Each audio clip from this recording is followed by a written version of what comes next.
Eh bien, salut à tous et à toutes, c'est Livre à vous. Et donc oui, c'est encore un livre à vous qui détermine des choses qui me sont arrivées, plus ou moins, avec une couverture faite par Betsy Betterschmidt, voilà. Mais en tout cas, du coup, on va voir sur Five Nights at Freddy's Fazir Fright 3, 1h35 du matin. Et encore une fois, oui, c'est très particulier ce qui a pu m'arriver par rapport à ces livres. Vous comprendrez au fur et à mesure. Et quand je crois avoir dit à un moment qu'il y en avait une dizaine, mais non, je pense que je parlais de non, dans un sacré tas en comptant seulement les romans, je crois, sous toutes leurs formes. Là, il y en a je crois, il y en a une vingtaine, trentaine. Je sais plus, donc dizaine, vingtaine, trentaine. Comptez plus sur moi pour savoir combien il y a de livres de cette licence. Voilà. Et parce que je pense qu'encore une fois, ça peut encore augmenter avec les, les recueils de nouvelles, là, c'est Fazir Fry, qui ont longtemps et peut-être encore maintenant, je ne sais pas, puisque je sais juste de voir quand je les prends quand ça sort. Il y en a tous les 2 mois. Et on ne sait jamais quand sera le dernier, donc voilà. En tout cas, du coup, je peux le dire, 1h35 est le troisième numéro de la série de livres anthologiques Fazir Fright de la licence. Du coup, écrit par, par Scott Cawthon, j'en doute toujours, mais vous savez très bien pourquoi. Avec du coup, bah, je pense, les vraies écrivaines de ces nouvelles, Ellie Cooper et Andrea Wagner. Voilà. Le livre a été publié le 5 mai 2020. Ouais, ça commence à remonter, hein. Ah, c'est ancien, ouais. Et il y avait eu un site officiel qui l'avait réussi à faire que ça sort, je crois, dans les magasins australiens mais je crois qu'il y avait eu un délire comme ça. Du coup, maintenant, bah, place au résumé, où il y a toujours ça. Là, c'est Lady Fiji. Non, tu n'as toujours rien fait, Lady Fiji. Oui, parce que là, comme j'avais pu le dire sur le premier recueil de nouvelles, il y avait eu des dessins dans les premières versions. Le deuxième fetch, il y en avait aussi. Bon, c'est Into the Pit, hein, le premier pour ceux qui veulent se rappeler. Mais du coup, il y en avait plus ou moins dans les premières versions. Dans le deuxième, oui, mais en plus, ça avait été annulé, mais il y avait eu des teasers, plus ou moins. Du coup, ça pouvait compenser. Mais à partir de celui-là, il n'y en a vraiment pas. Et il n'y en a même pas eu qui ont été diffusés, que ce soit sous forme de teaser ou sous forme de leak. Voilà, rien, nada. Le seul leak, c'est justement, comme j'ai pu le dire, que ça sorte un jour avant dans les magasins australiens. Où est le rapport? Je ne sais pas du tout pourquoi eux avant, mais voilà. Le truc aussi, du coup, à savoir, c'est que probablement qu'il devait y avoir des dessins pour tous les recueils. Mais combien il y en a au final? Et ça, c'est un trop gros nombre, du coup, je ne peux pas vraiment vous dire. Vu que j'expliquerai pourquoi là, je peux même pas savoir combien il y en a. Après, vous verrez au fur et à mesure, bien sûr. En tout cas, du coup, le truc, c'est que je vais enfin pouvoir commencer à lire ce résumé qui, du coup, est assez faussé sur pas mal de trucs. Et dans la construction, maintenant, ça se voit. C'est construit de telle manière à faire que ce soit vraiment standardisé, ce qui rend la chose un peu mercantile. Ce qui est dommage hein, quand ça a une image de licence indépendante. Mais voilà. Du coup, les fans de Five Nights at Freddy's ne voudront pas manquer cette collection de 3 nouvelles histoires inédites qui garderont même les joueurs les plus courageux de FNAF la nuit.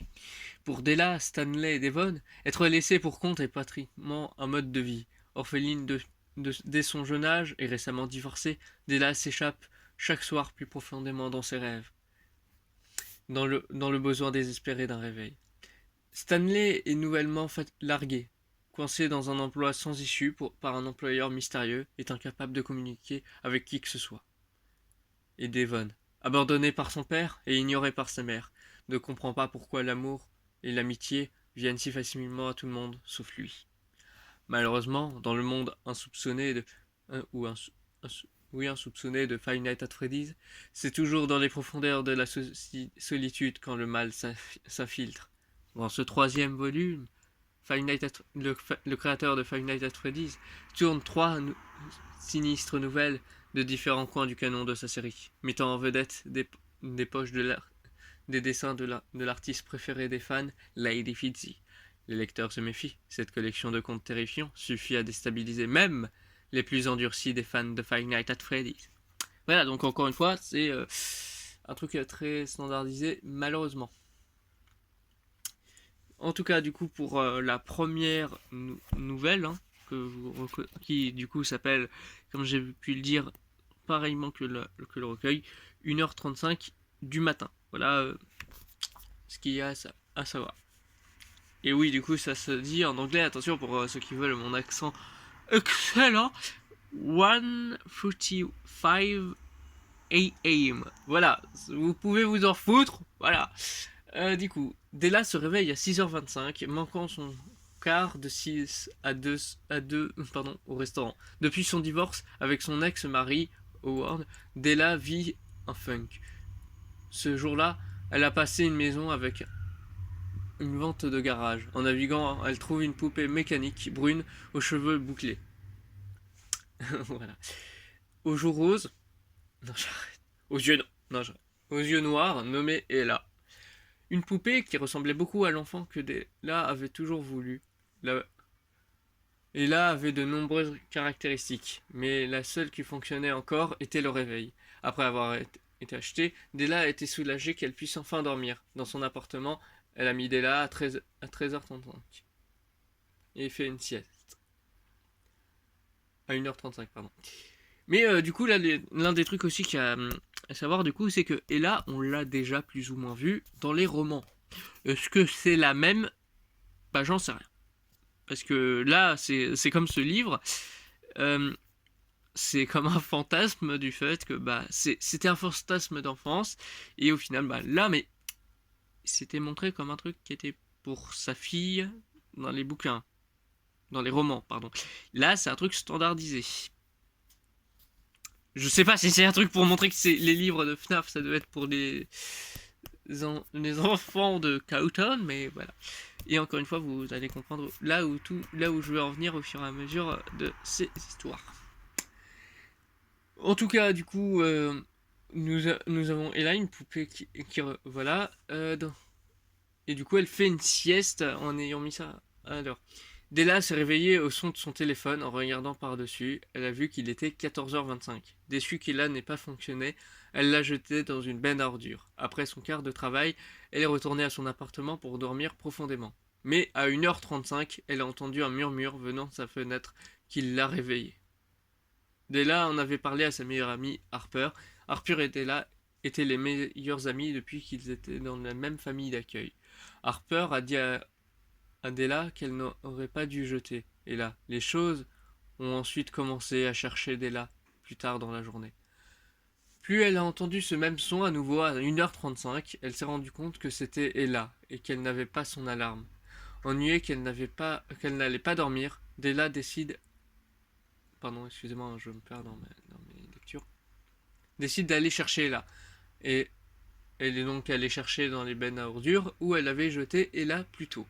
Elle a regardé dans la benne du milieu, mais n'a trouvé que des ordures. Même si elle, c'est une sacrée. Non, j'arrête. Vraiment, j'arrête de dire n'importe quoi. Pour voir si elle était encore là-dedans. Elle ne l'était pas. Mais elle a trouvé un tas de livres.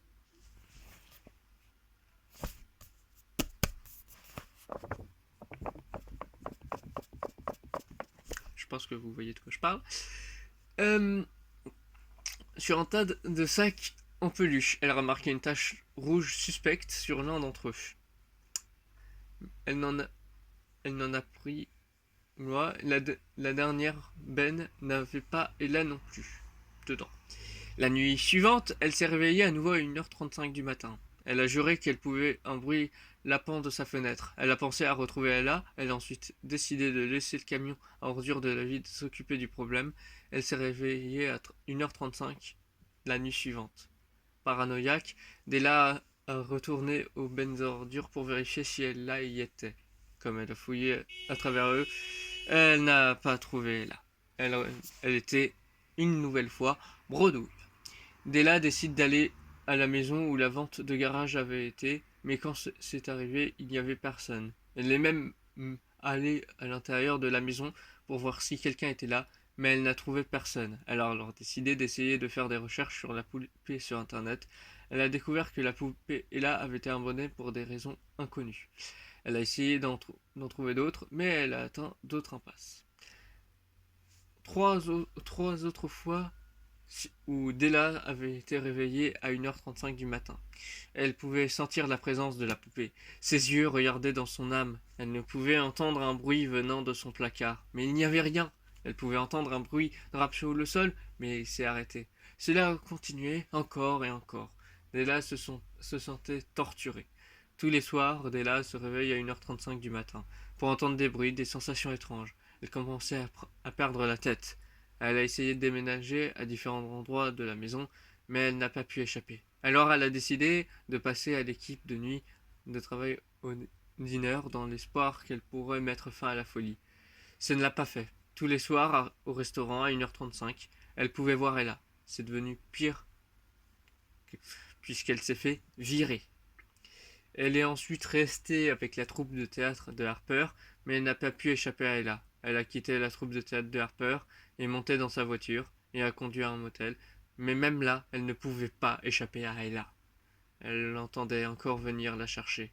Della a ensuite quitté le motel et monté dans sa voiture et roulé aussi vite qu'elle le pouvait. Elle devrait encore ressentir sa présence Della, comme le bruit de sa voiture déverrouillée et non verrouillée.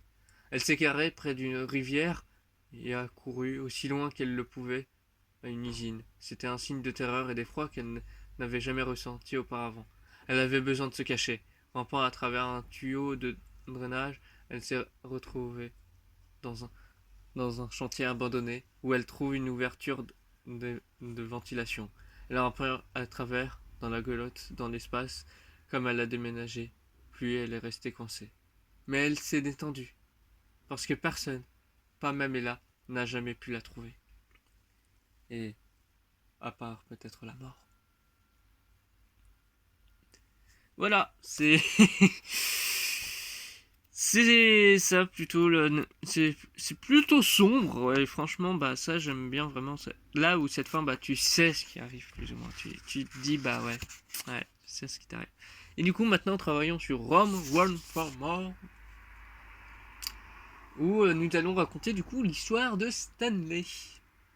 Et préparez-vous parce que c'est une histoire très courte et très étrange. Là où 1h35 du matin, j'aimais beaucoup l'histoire, surtout avec les livres dans la benne ordure, j'ai pas besoin d'expliquer plus. Bah, celle-ci, bon, voilà. Stanley est un garde de nuit dans une installation souterraine sommaire. Il déteste son travail, mais continue de travailler parce qu'il a besoin d'argent.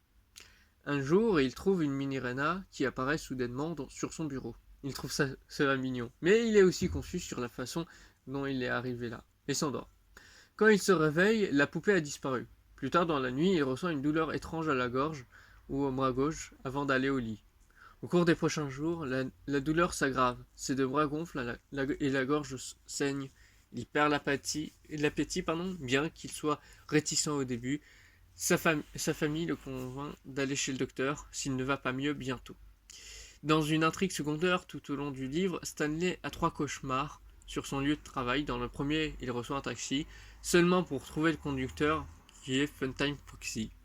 Dans le second, les coupures d'électricité des installations et il rencontre Funtime Freddy, tout en essayant de trouver la lumière. Dans le troisième, il est attaché à une chaise de dentiste, avec Ballora comme infirmière. Et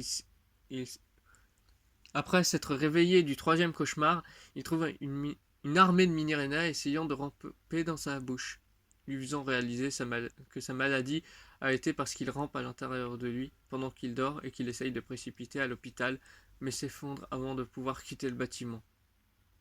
Il voit la mini-Rena aînée écrit lui permettant d'entrer dans son corps. Du coup, cette histoire de la fin, je la trouve très intéressante, le fait que justement il veut fuir pour essayer de survivre, mais c'est pile là où il meurt. Et franchement, ça pour le coup c'est très intéressant selon moi. La fin est plutôt cool. Mais c'est un putain de fantasme. On a du putain de vor. C'est du vor. Les mini-Rena aiment être bouffés. Bon, bouffer ou être à l'intérieur de quelqu'un. c'est... Je sais pas si c'est que moi, hein, mais franchement, c'est très étrange. J'ai vraiment pas envie d'en savoir plus, hein, pour être franc. Du coup, partons sur la prochaine nouvelle qui, pour moi, est un peu mieux. Euh, la, le nouveau enfant ou The New Kid. Si je trouve... Attention, est-ce que j'ai trouvé? Oui, oui, j'ai trouvé. Voilà, je l'avais pas montré pour la précédente, mais ça va peut-être faire plaisir à certains. Voilà. Et j'avais pas fait ça pour Fetch, hein, oui. Parce que j'étais trop sur le fait que les messages comme type SMS étaient très intéressants. Du coup, The New Kid, Devon et Mick, presque Michael, une paire d'enfants solitaires avec peu d'autres amis. Rapidement à venir avec le nouvel enfant à l'école, qu'elle sait après la station abandonnée qu'ils avaient l'habitude de traîner était démolie. Bien que l'amitié se passe bien au début, Devon se fâche contre Kelsey pour ce que Devon perçoit comme, comme Kelsey qui obtient avec son crush. Kelsey suggère à Devon qu'il cherche des endroits abandonnés cool pour eux de traîner. Voulant se venger, Devon décide d'effrayer Kelsey sans danger en le fourrant dans un Freddy abandonné qu'il a trouvé en le laissant dans un vieux costume Golden Freddy ou Freddy jaune et tout, c'est confus. Pendant quelques heures. La farce se retourne horriblement lorsque les Springlock activent et tuent Kelsey. Quelques jours plus tard, Devon décide de retourner à la pizzeria pour essayer de trouver Kelsey, disant à Mick de le couvrir. Une fois à la pizzeria, il regarde à l'intérieur du costume, mais trouve Kelsey a mystérieusement disparu. Il finit par mettre sa main à l'intérieur de la bouche du costume pour se sentir autour, seulement pour les Springlock d'échouer et d'écraser son bras. Maintenant saignant, Devon obtient enfin un bon coup d'œil à l'intérieur du costume, qui trouve un cadavre qui n'est pas celui de Kelsey. La dernière chose que Devon voit avant de mourir, ce sont les cheveux noirs et bouclés du cadavre. L'histoire se termine avec Mick continuant à couvrir pour Devon, ignorant qu'il est mort, ainsi que d'une séquence étrange où Kelsey, vivant et bien portant, se présente comme un nouvel enfant à l'école et demande à un couple d'enfants locaux s'ils connaissent des endroits cool pour traîner. En fait, ça c'est assez cool parce que du coup, ça fait un. Oui, c'est fini. Oui, j'aurais dû le dire. La nouvelle est finie sur ça. Ce qui est assez intéressant et qui fait un assez bon gros cycle. Mais du coup, qu'est-ce que ça peut apporter? Je ne sais pas. Pour une histoire, c'est très intéressant, mais si on veut toutes les lier, si tu fais une histoire qui fait un cycle, c'est quand même vachement bizarre. Voilà. Après, c'est mon avis, bien sûr. Du coup, maintenant, je vais vous lire l'épilogue, qui n'a du coup pas d'image, mais qui est forcément que comme ça. Voilà. Du coup, le détective Larson, boudé dans le regret de ne pas avoir été là pour sa famille, est connecté pour le service de police, indiquant que le Stitchworth a été trouvé sur le site d'un incendie mystérieux. Larson note que c'est la deuxième fois qu'il y est repéré. Cette section est un flashback. Phineas Taggart est un scientifique à la retraite, qu'il travaillait auparavant au laboratoire Evergreen. Étudie maintenant le pouvoir des émotions humaines. Il est l'hypothèse que les émotions sont plus puissantes que n'importe quel type de matière physique et peut avoir un impact direct sur les objets inanimés en fonction de l'émotion qui leur est lancée, expliquant ainsi le concept d'objet hanté. Il était particulièrement concentré sur l'agonie. L'émotion qui consiste comme la plus puissante de toutes, ou qui consiste au fait de quand on a une souffrance telle que la suite logique n'est que la mort. Donc personne ne peut l'avoir connue théoriquement. À moins justement avec ces objets hantés. On pense qu'il s'agit d'une expansion sur le concept de reste d'alimentation animatronique avec d'autres éléments inanimés. Au cours d'une de ces expériences, Phineas a inséré la batterie de Fetch, un chien robot, dans l'endosquelette animatronique. Il pose également la tête d'une poupée de 3 pieds de haut sur la tête de l'endosquelette. Enfin, il a utilisé l'agonie absorbée par une plaque de papier, un miroir qui témoigne d'un homme assassiné de toute sa famille, hier Jack in the Box. Il transfère dans le corps robotique. Le squelette prend vie et tue Phineas et de sang-froid, comme ça, d'un coup. La police est appelée, il est révélé plus tard que dans l'épilogue 5 que Larson l'était aussi, mais ça, du coup, vous le verrez dans 2 vidéos. Et il est présumé que Phineas a été électrocuté à mort par son propre équipement. Certains de ses biens sont définitifs et sont finalement emballés, y compris l'endosquelette. L'être mystérieux se réveille en mettant un vieux trenchcoat alcoolique que le camion s'éloigne. Donc oui, c'est du coup peut-être la base du Stitch Wars, mais ça parle aussi d'agonie qui pourrait expliquer comment certaines choses sont hantées, animées après la mort, ce qui pourrait faire que tout soit grâce à cette agonie, ce qui fait que ça fait vraiment que tout l'est, ce qui peut être un peu décevant, c'est ah bah attention, il y a un truc qui a été à côté, du coup évidemment ça c'est plein d'agonie. Tu peux le faire aussi facilement. Mais ça c'est plutôt intéressant, mais du coup ça peut être un truc vraiment bizarre. C'est à quel point quelque chose peut avoir de l'agonie en fait. Tu peux faire que tout le soit. Et ça c'est ce qui peut être le plus dommage. Mais du coup, encore une fois, l'histoire la plus bizarre, c'est ça encore une fois, ça peut être un fantasme pour le sadomasochisme, comme je l'ai dit, c'est que si tu souffres, bah en fait tu restes en vie. Si tu te fais souffrir le martyr et que t'es tout plein d'agonie, bah tu vas encore vivre. Et du coup, tu pourras continuer ton délire. Mais le vrai fantasme, c'est oui, pour One for More, c'est vraiment le vor, mais vraiment à l'état pur. C'est du vor mécanophile. Et ça, les cauchemars et tout, oui, bon, ok, voilà. Mais non, mais là, c'est juste qu'on a atteint vraiment un niveau qui me perturbe à ce niveau en fait. Du coup, les personnages humains, il y a Della, Harper, Marie, Nate, Richard, Gérard, Hank, Ryan, Ali, Madame Jeffrey, Grace, Glenn, Jackie, Rudolph, Roll, Kate, Julia, Phineas Taggart, Everett Larson. Ah oui, et d'ailleurs, vous avez vu que on a 2 fois Phineas. En tout cas, Everett Larson, la famille de Marx, Devon, la mère de Devon, le père de Devon, la famille de Kelban, Mick, Debbie, Madame Callan, Monsieur Callan, la famille de Kelsey, la mère de Kelsey, le père de Kelsey, la sœur de Kelsey, et du coup la la grosse bouclée, la famille de Heather, Haley, Eisper, Madame Patterson, Monsieur White, pour ceux qui ont vu, non ça vient d'un autre univers pour ça, Madame Patterson, Monsieur White, je viens de dire tout ça, Monsieur Stewart, Monsieur Crenshaw, Monsieur Gantry, Valérie, Kurt, Brian, Juliette, Gabriella, Kenzie, George, la famille de Stanley, Melissa, Max, qui est son neveu, et Melissa sa sœur, Todd son beau-frère, une mère anonyme, Humber, qui est son ex-petite amie, Katie, une infirmière. Et du coup, les animatroniques qu'on a, bah, c'est, attention, les classiques, Freddy, Bonnie, Chica, Foxy et Golden Freddy. Des animatroniques qui ont été rêvés.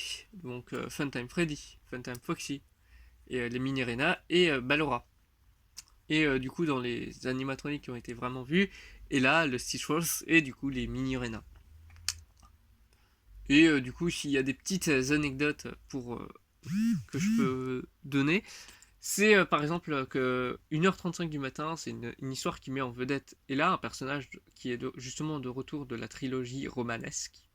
Cependant, dans cette histoire, elle est l'antagoniste principale et elle revient dans les épilogues, bien qu'elle soit déclassée.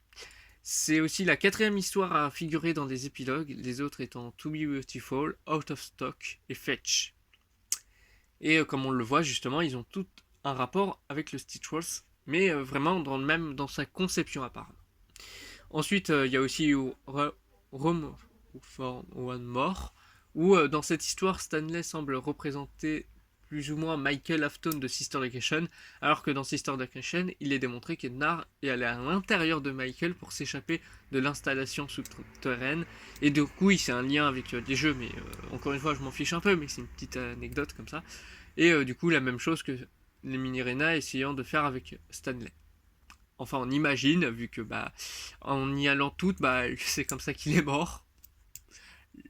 Enfin, vous voyez, même là, ça marche peut-être même pas. Il a peut-être eu de l'agonie. Ça a été peut-être si fort, en fait. Et du coup, peut-être qu'il est encore en vie, on ne sait pas. Vous voyez, même ça, c'est dommage, en fait.